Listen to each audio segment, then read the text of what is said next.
Hey guys, and welcome back to the Ramble. I am your humble hermit host, Maria Legier, and this will be the last Ramble for the year. I'll be back sometime in January after celebrating Christmas and ringing in the new year. This is Reproductive Rights Part 3. In the previous part of this ramble, I mentioned my own experience with a miscarriage. Our experience, I should say, of course. Yet, I will focus here on my thoughts on it and my experience with it. It is not my place to share what my wife thought about it and how she reacted to it. I respect her too much to do that. Her feelings and experiences on the matter are her own. Suffice it to say that it was a harrowing experience for the both of us. For this reason, it becomes my experience.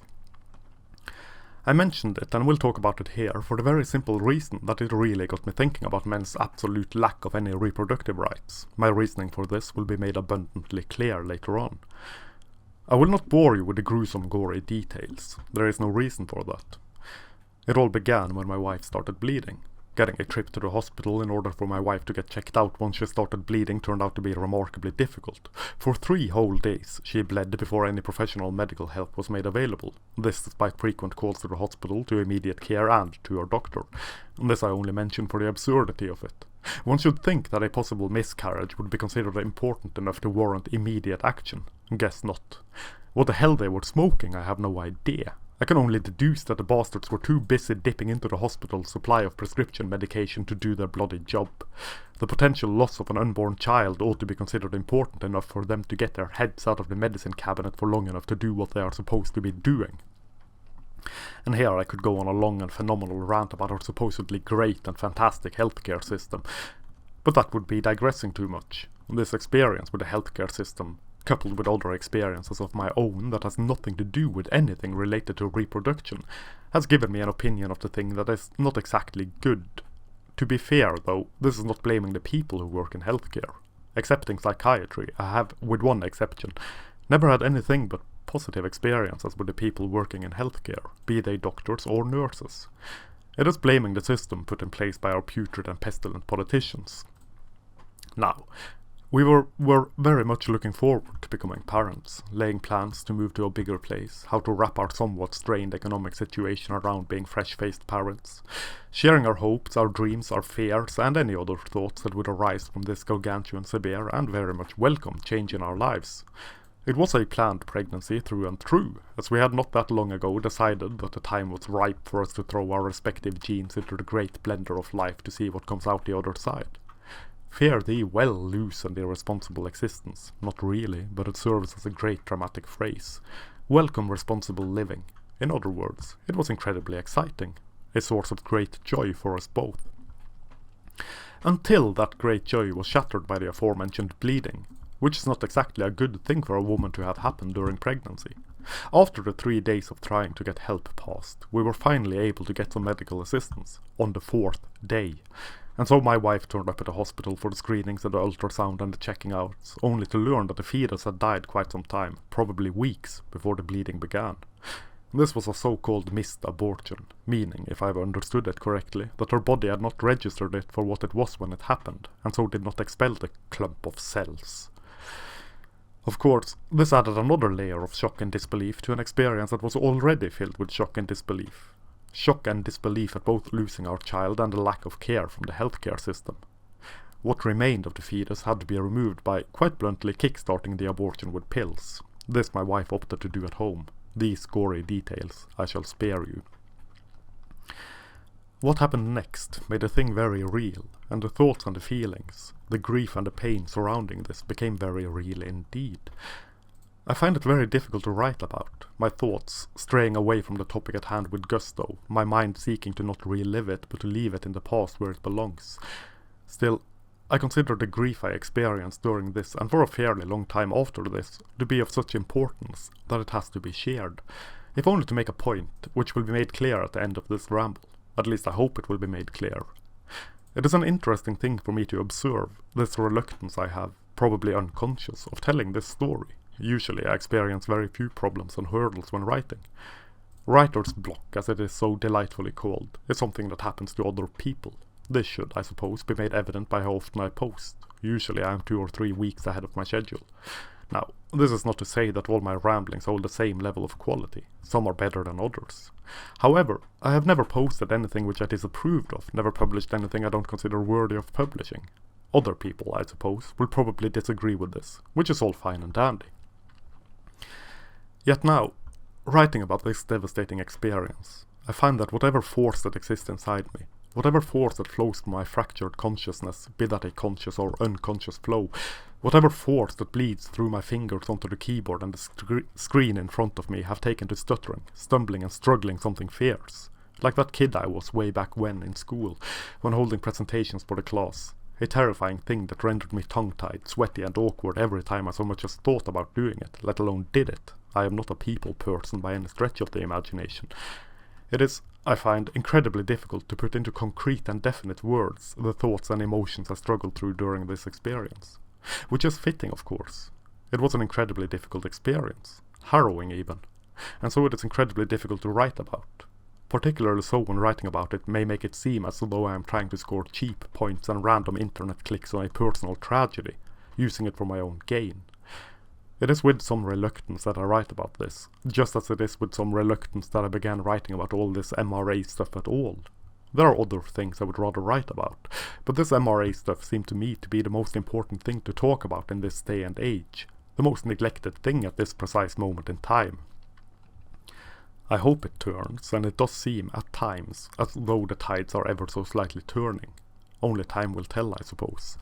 I believe that we in this men's rights thing are the progenitors of something great, that we are standing at the threshold of remarkable change, and that the history books, if nothing else, will be kind to us. And this is in the long run, obviously.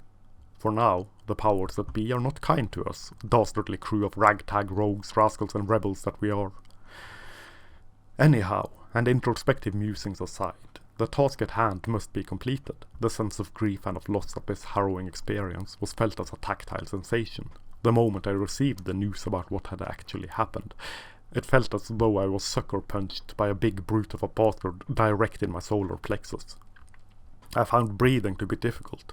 My mouth dried up and my throat clenched up, all the hallmarks of a classic panic attack, though with a tangible external reason. Then came the grief. The thoughts on what could have been had only the fetus survived. I had experienced what I can only refer to as visions when once the pregnancy was confirmed. Visions of my future as a father, of our new life as mother and father. I envisioned camping trips, hikes in the woods, playtime and bedtime readings. Sentimental as it of course is, I envisioned us all, me, wife, baby, our 2 dogs, snuggled up on the sofa with a fire burning in the fireplace and other such niceties which, all sentimentality aside, remains a remarkably potent force when it comes to cleaning up and removing any fears about the trials and tribulations that come with being a first-time parent. And these visions, all these hopes and dreams removed and wiped away, opened the floodgates and gave room for a grief so profound, so deep and so terrifyingly real, that I can say with absolute certainty that I had never before experienced anything as devastating as this. Which is a remarkably strange reaction to losing something that is considered to be nothing but a clump of cells. As time passed, so too did the grief pass. With slow ticks and even slower tocks, the healing process was nearing completion. It was dark times, a long and gloomy night, the long dark tea time of the soul. Again.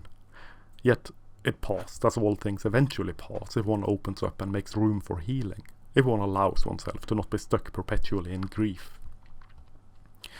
In the process of healing, I found room to think, and what I found in this dark and devastating tea time of the soul was even darker and potentially more devastating. My wife, requiring no input from me, could have terminated this pregnancy at her wish and will and fancy, should she have wished to do so.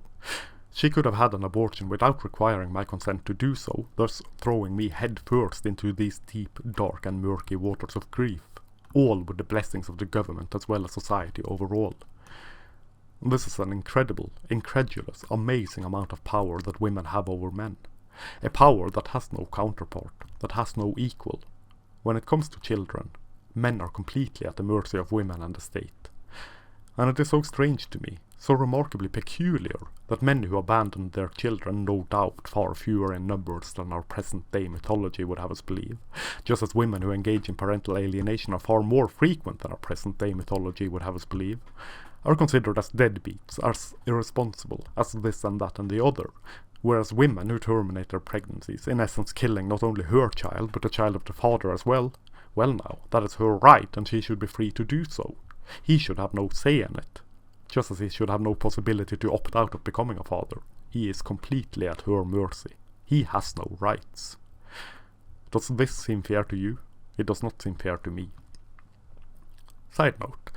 To give an idea of the Norwegian government and its views on abortion rights, Poland recently banned abortions. One of our political parties, putrid and pestilent as they are, proposed that Norway should make it so that Polish women could travel to Norway in order to get an abortion, all paid for by the state, that is to say, our taxes. Why they should be granted this luxury, having presumably not paid any taxes to Norway that would afford them that privilege, remains an elusive mystery to me.